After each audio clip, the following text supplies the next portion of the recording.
مسلمانوں، جو لوگ ظالم ہیں ان کی طرف مائل نہ ہونا، نہیں تو تمہیں بھی دوزخ کی آگ آ لپٹے گی، اور اللہ کے سوا تمہارے کوئی دوست نہیں ہوں گے، پھر تمہیں کوئی مدد بھی نہ ملے گی۔ اور دن کے دونوں سروں یعنی صبح اور شام کے اوقات میں اور رات کی چند ساعتوں میں نماز پڑھا کرو، کچھ شک نہیں کہ نیکیاں گناہوں کو دور کر دیتی ہیں۔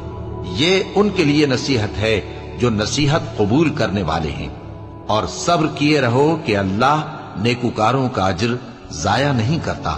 تو جو امتیں تم سے پہلے گزر چکی ہیں ان میں ایسے ہوش مند کیوں نہ ہوئے جو ملک میں خرابی کرنے سے روکتے؟ ہاں، ایسے تھوڑے سے تھے جن کو ہم نے ان میں سے نجات بخشی، اور جو ظالم تھے وہ انہی باتوں کے پیچھے لگے رہے جن میں عیش و آرام تھا، اور وہ گناہوں میں ڈوبے ہوئے تھے۔ اور تمہارا پروردگار ایسا نہیں ہے کہ بستیوں کو جبکہ وہاں کے باشندے نیکوکار ہوں از راہ ظلم تباہ کر